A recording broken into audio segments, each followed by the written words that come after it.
بسم اللہ الرحمن الرحیم۔ کتاب روض الباسم من خلق النبی الخاتم، تیسری جلد، باب 16، فصل دوسری، پوائنٹ نمبر 1، پیج نمبر 80 سے پارٹ نمبر 85۔ مضمون ہے سخت ترین آزمائش انبیاء کرام علیہ السلام کی پھر درجہ بدرجہ مقربین الہی کی ہوتی ہے۔ اس فصل کی پوائنٹ نمبر 1 کی حدیث نمبر 1۔ حضرت عبداللہ بن مسعود رضی اللہ تعالی عنہ نے بیان فرمایا، گویا اب بھی میں چشمے تصور سے حضور نبی اکرم صلی اللہ تعالی علیہ وآلہ وسلم کو دیکھ رہا ہوں کہ آپ صلی اللہ تعالی علیہ وآلہ وسلم ایک نبی کا ذکر فرما رہے تھے جن کی قوم نے انہیں مارا اور لہو لہان کر دیا، تو وہ اپنے چہرے سے خون پوچھتے جاتے اور کہتے، اے رب میری قوم کو بخش دے کیونکہ یہ نہیں جانتے کہ میں کون ہوں۔ یہ حدیث متفق علیہ ہے۔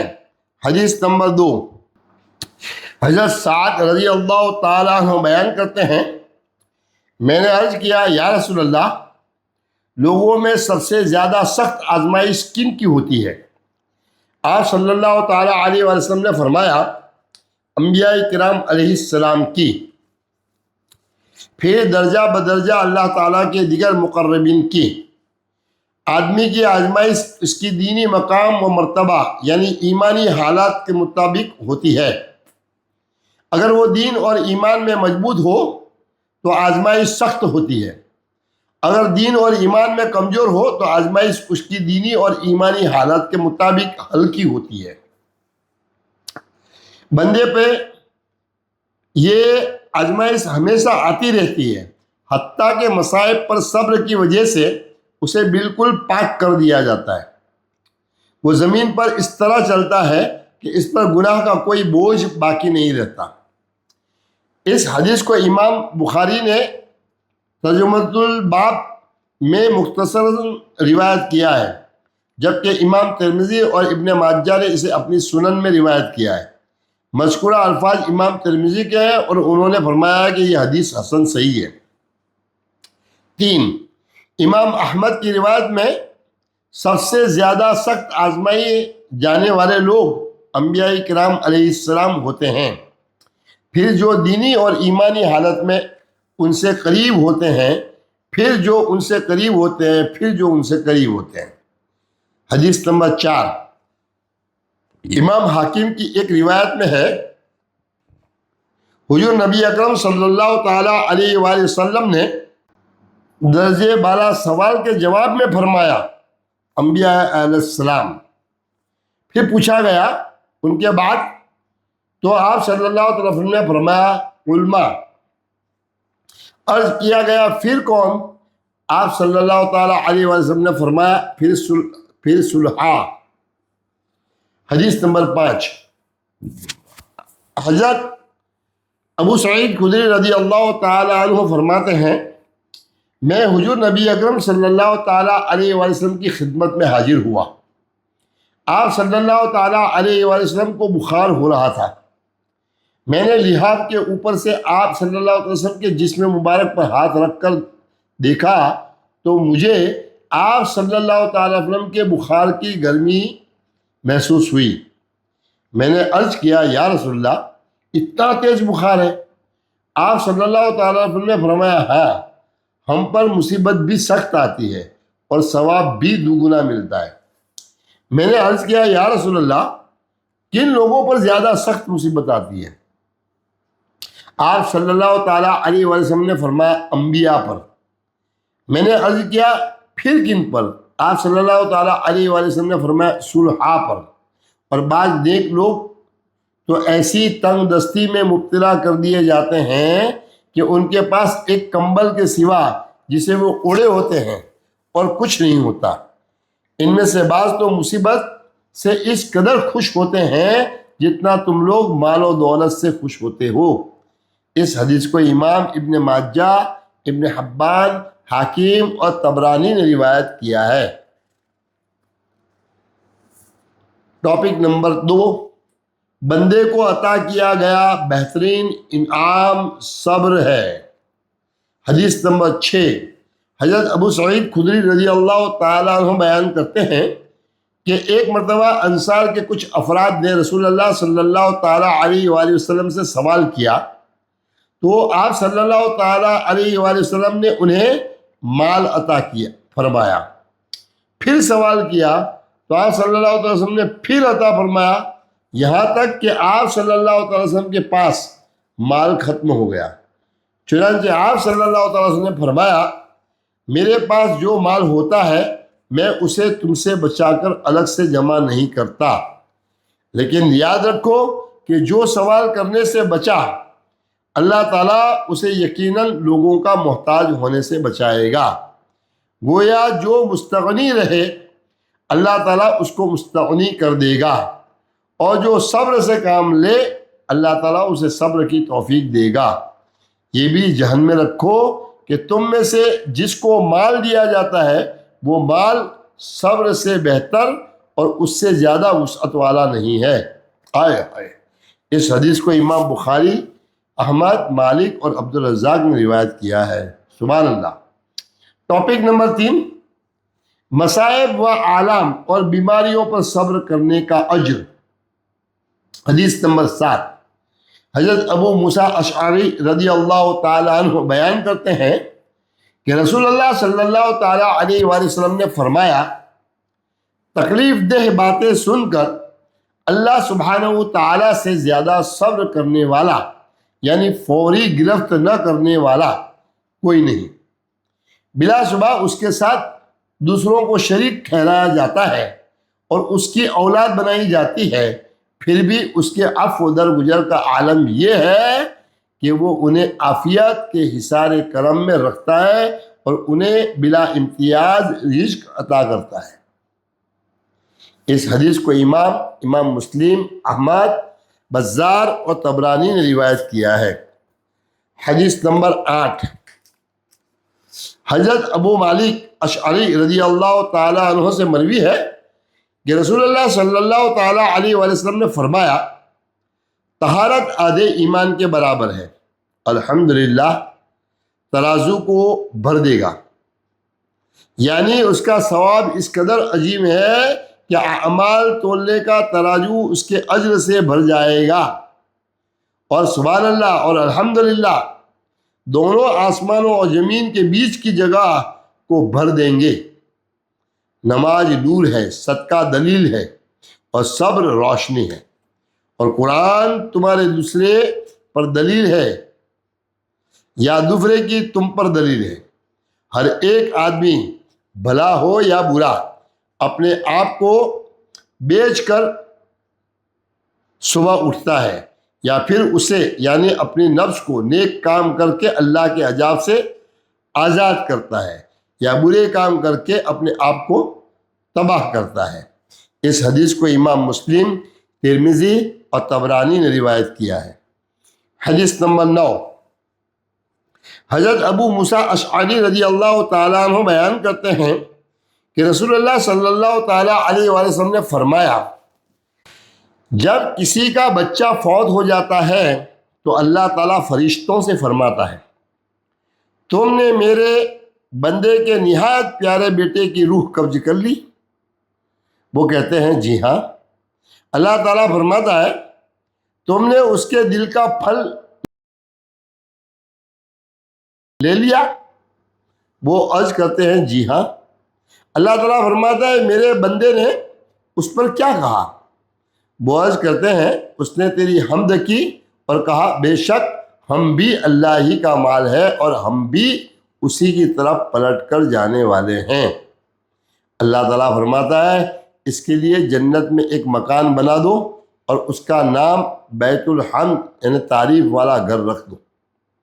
اس حدیث کو امام احمد، ترمذی نے مذکورہ الفاظ میں، ابن حبان اور ابن مبارک نے روایت کیا ہے۔ امام ترمذی نے فرمایا یہ حدیث حسن غریب ہے۔ حدیث نمبر 10، حضرت عبداللہ بن عمر رضی اللہ تعالیٰ عنہما سے روایت ہے کہ حضور نبی اکرم صلی اللہ تعالیٰ علیہ وآلہ وسلم نے فرمایا، وہ مومن جو دوسرے لوگوں سے مل جل کر رہتا ہے اور ان کی طرف سے پہنچنے والی تکالیف پر صبر کرتا ہے، اس مومن سے بہتر ہے جو الگ تھلگ رہتا ہے اور ان کی تکالیف و مصائب پر صبر نہیں کرتا۔ اس حدیث کو امام احمد، ترمذی اور ابن ماجہ نے روایت کیا ہے۔ حدیث نمبر 11، حضرت عمرو بن عبسہ السلمی رضی اللہ تعالیٰ عنہ بیان کرتے ہیں کہ میں حضور نبی اکرم صلی اللہ تعالیٰ علیہ وآلہ وسلم کی بارگاہ اقدس میں حاضر ہوا اور عرض کیا، اسلام کیا ہے؟ آپ صلی اللہ تعالیٰ علیہ وآلہ وسلم نے فرمایا، کھانا کھلانا اور نرمی سے گفتگو کرنا۔ میں نے عرض کیا، ایمان کیا ہے؟ آپ صلی اللہ تعالیٰ علیہ وآلہ وسلم نے فرمایا، صبر کرنا اور درگزر کرنا۔ اسے امام احمد، ابن ابی شیبہ، عبد بن حمید اور طبرانی نے مذکورہ الفاظ کے ساتھ روایت کیا ہے۔ 12، حضرت جابر رضی اللہ تعالیٰ عنہ بیان کرتے ہیں کہ رسول اللہ صلی اللہ تعالیٰ علیہ وآلہ وسلم سے سوال کیا گیا، ایمان کیا ہے؟ آپ صلی اللہ تعالیٰ علیہ وآلہ وسلم نے فرمایا، صبر اور درگزر۔ اس حدیث کو امام ابو یعلا، ابن ابی دنیا اور طبرانی نے روایت کیا ہے۔ حدیث نمبر 13، حضرت ابن عباس رضی اللہ تعالیٰ عنہ سے مروی ہے کہ رسول اللہ صلی اللہ تعالیٰ علیہ وآلہ وسلم نے انہیں فرمایا، اے لڑکے یا چھوٹے بچے، کیا میں تمہیں وہ کلمات نہ سکھا دوں جن سے اللہ تعالیٰ تمہیں فائدہ پہنچائے؟ میں نے عرض کیا، جی ہاں۔ آپ صلی اللہ تعالیٰ علیہ وآلہ وسلم نے فرمایا، جان لو کہ جس چیز کو تم ناپسند کرتے ہو اس میں صبر کرنے میں بہت خیر اور بھلائی ہے۔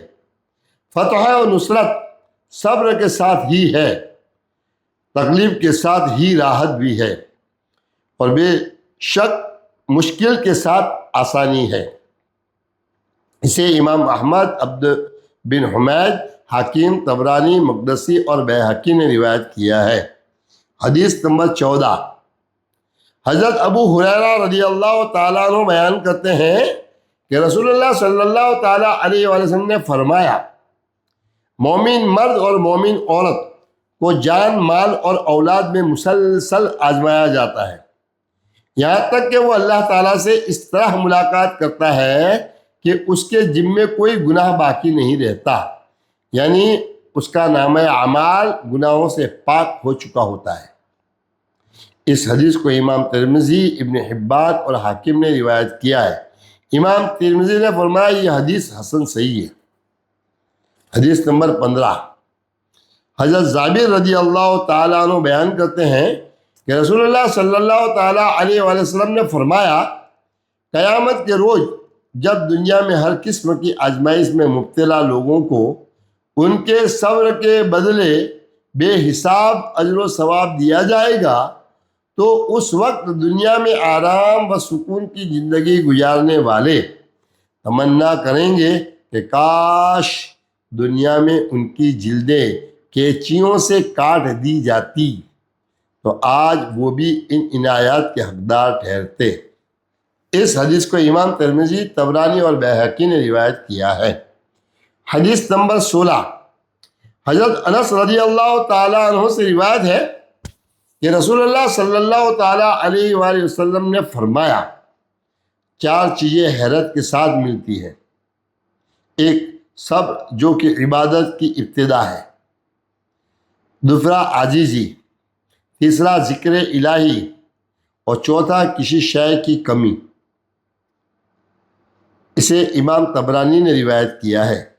امام حشمی نے کہا ہے اسے طبرانی نے روایت کیا ہے اور اس میں عوام بن جویریہ راوی ضعیف ہیں، جبکہ حاکم نے المستدرک میں اس سے روایت لی ہے۔ اس کے علاوہ بقیہ تمام راوی ثقہ ہے۔ حدیث نمبر 17، حضرت عبداللہ بن مسعود رضی اللہ تعالیٰ عنہما بیان کرتے ہیں کہ رسول اللہ صلی اللہ تعالیٰ علیہ وسلم نے فرمایا، صبر نصف ایمان ہے۔ اس حدیث کو امام بیہقی اور قزائی نے روایت کیا ہے۔ آثار و اقوال۔ قول نمبر 1، اللہ تعالیٰ نے حضرت داؤد علیہ السلام کی طرف وحی فرمائی، اے داؤد تکالیف پر صبر اختیار کیجئے، اللہ تعالیٰ کی مدد آپ تک ضرور پہنچے گی۔ اسے امام شعرانی نے بیان کیا ہے۔ قول نمبر 2، حضرت عمر رضی اللہ تعالیٰ عنہ نے فرمایا ہے، ہم نے اپنی زندگی کے بہترین اوقات حالت صبر میں پائے ہیں۔ اسے امام احمد اور ابو نعیم نے بیان کیا ہے۔ حدیث نمبر 3، حضرت علی بن ابی طالب رضی اللہ تعالیٰ عنہ نے فرمایا ہے، ایمان میں صبر کا وہی مقام ہے جو بدن میں سر کا ہوتا ہے۔ اسے امام قشیری نے بیان کیا ہے۔ قول نمبر 4، حضرت علی بن ابی طالب رضی اللہ تعالیٰ عنہ نے فرمایا ہے، صبر ایسی سواری ہے جو کبھی ٹھوکر نہیں کھاتی۔ اسے امام قشیری نے بیان کیا ہے۔ قول نمبر 5، حضرت علی رضی اللہ تعالیٰ عنہ نے فرمایا، ایمان میں صبر کا وہی مقام ہے جو بدن میں سر کا ہوتا ہے، اگر صبر چلا گیا تو ایمان چلا گیا۔ اسے ابن ابی شیبہ، بیہقی اور لقائی نے بیان کیا ہے۔ قول نمبر 6، حضرت انس بن مالک رضی اللہ تعالیٰ عنہ نے فرمایا، صبر کی 2 اقسام ہیں، مصیبت کے وقت صبر کرنا اگرچہ اچھا ہے، تاہم اللہ تعالیٰ کے محرمات سے اپنے نفس کو روکے رکھنا افضل صبر ہے۔ اسے امام دارمی نے روایت کیا ہے۔ قول نمبر 7، حضرت حسن بصری سے مروی ہے کہ صدر اول تابعین کے زمانے میں ایک شخص نے دوسرے آدمی کو برا بھلا کہا۔ وہ شخص جسے گالی دی گئی صبر سے اپنی پیشانی سے پسینہ پہنچتا ہوا جب کھڑا ہوا تو یہ آیت تلاوت کر رہا تھا، وَلَمَنْ صَبَرَ وَغَفَرَ إِنَّ ذَلِكَ لَمِنْ عَزْمِ الْأُمُورِ، اور یقیناً جو شخص صبر کرے اور معاف کر دے تو بے شک یہ بلند ہمت کاموں میں سے ہے۔ حضرت حسن نے فرمایا، اللہ کی قسم اس نے اس آیت کو صحیح جانا اور سمجھ لیا، جبکہ جاہلوں نے اسے ضائع کر دیا۔ اسے امام ابن ابی دنیا نے روایت کیا ہے۔ قول نمبر 8، حضرت حسن بصری روایت کرتے ہیں کہ ایک آدمی جسے عقیب کہا جاتا تھا، وہ اللہ تعالیٰ کی عبادت ایک پہاڑ پر کیا کرتا تھا۔ اس زمانے میں ایک جابر شخص تھا جو لوگوں کو ظالمانہ سزاؤں سے عذاب دیا کرتا تھا۔ عقیب نے کہا، مجھ پر یہ لازم ہے کہ میں اس کے پاس جا کر اسے اللہ سے ڈرنے کی نصیحت کروں۔ چنانچہ وہ پہاڑ سے نیچے آیا اور اس جابر شخص سے کہا، اے شخص اللہ سے ڈر۔ اس جابر نے جواب دیا، اے کتے، تجھ جیسے لوگ مجھے اللہ سے ڈرنے کا حکم دیتے ہیں؟ میں تجھے ایسا عذاب دوں گا جو کسی نے کبھی نہیں چکھا ہوگا۔ پھر اس نے حکم دیا کہ اس کے زندہ وجود کی پاؤں سے لے کر سر تک کھال اتاری جائے۔ کھال اتارنے پر مامور عملہ نے اس کی کھال اتارنا شروع کی۔ جب اس کے پیٹ تک کھال اتار دی گئی تو ایک آہ نکلی۔ تب اللہ تعالیٰ نے اس کی طرف پیغام القا کیا، اے عقیب صبر کرو، میں تمہیں غم کے گھر سے خوشی کے گھر میں لے جاؤں گا اور تنگی کے گھر سے وسعت کے گھر میں پہنچا دوں گا۔ جب اس کی کھال چہرے تک اتاری گئی تو وہ چیخ پڑا۔ تب اللہ تعالیٰ نے اس کی طرف پیغام بھیجا، اے عقیب تم نے میرے آسمان کے رہنے والوں اور زمین کے رہنے والوں کو رلا دیا، اور تم نے میرے فرشتوں کو میری تسبیح سے غافل کر دیا ہے۔ اگر تم نے تیسری بار چیخ ماری تو میں ان پر عذاب نازل کر دوں گا۔ حکیم نے صبر کیا یہاں تک کہ اس کے چہرے سے بھی کھال اتار دی گئی، اس خوف سے کہ کہیں اس کی قوم پر عذاب نازل نہ ہو جائے۔ اسے امام ابن ابی دنیا نے الصبر الثواب علیہ میں بیان کیا ہے۔ قول نمبر 9، حضرت عبداللہ بن مبارک سے روایت ہے کہ حجاج نے ایک آدمی کے ہاتھ اور پاؤں کاٹ دیے، پھر حکم دیا کہ اسے کوفہ لے جایا جائے اور اسے اس کے گھر کے دروازے پر سولی چڑھایا دیا جائے۔ چنانچہ اسے ایک کشتی میں لے جایا گیا۔ جب وہ کوفہ کے قریب پہنچے تو ان میں سے ایک شخص نے جیسے ہی کوئی حرکت سنی پوچھا، تمہیں کیا ہوا؟ لوگوں نے کہا، یہ وہ جگہ ہے جہاں ہمیں حکم دیا گیا ہے کہ تمہیں سولی پر چڑھایا جائے، ہمیں ڈر ہے کہ تم کہیں پانی میں چھلانگ نہ لگا دو۔ اس شخص نے جواب دیا، میں اپنی جان بچانے کے لیے پانی میں چھلانگ لگا دوں گا؟ اللہ کی قسم، میرے ہاتھ یا پاؤں پر مکھی بھی بیٹھتی ہے تو میں اسے ہٹانا پسند نہیں کرتا، اس خوف سے کہ کہیں میں اپنے خلاف مددگار نہ بن جاؤں۔ پھر انہوں نے اسے یہ دعا کرتے سنا، اے اللہ، میں تیری پناہ مانگتا ہوں کہ میں لوگوں کے خوف سے بھاگ کر تیرے عذاب میں جا پڑوں، اور میں تیری پناہ مانگتا ہوں کہ میں لوگوں کے فتنوں کو تیرے عذاب کی طرح سمجھنے لگوں، اور میں تیری پناہ مانگتا ہوں کہ لوگ ایسے میں مجھ میں کوئی اچھائی دیکھیں جبکہ مجھ میں کوئی بھلائی نہ ہو۔ اے اللہ، میرے ساتھ بھلائی کا ارادہ فرما اور اسے میرے ساتھ کر دے، یعنی میری شناخت بنا دے، بے شک تو جو چاہتا ہے وہی کرتا ہے۔ اسے امام ابن ابی دنیا نے الصبر الصواب علیہ میں روایت کیا ہے۔ قول نمبر 10،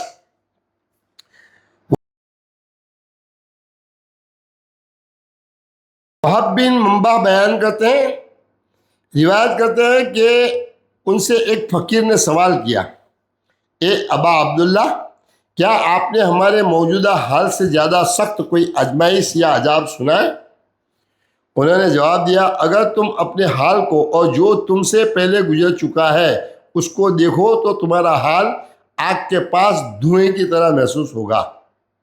پھر انہوں نے ایک واقعہ بیان کیا، بنی اسرائیل کی ایک عورت جس کا نام سارہ تھا اور اس کے 7 بیٹے تھے، اسے ایک بادشاہ کے پاس لایا گیا جو لوگوں کو خنزیر کا گوشت کھانے پر مجبور کرتا تھا۔ اس نے اس عورت کے سب سے بڑے بیٹے کو بلایا اور خنزیر کا گوشت اس کے سامنے رکھا اور حکم دیا، کھاؤ۔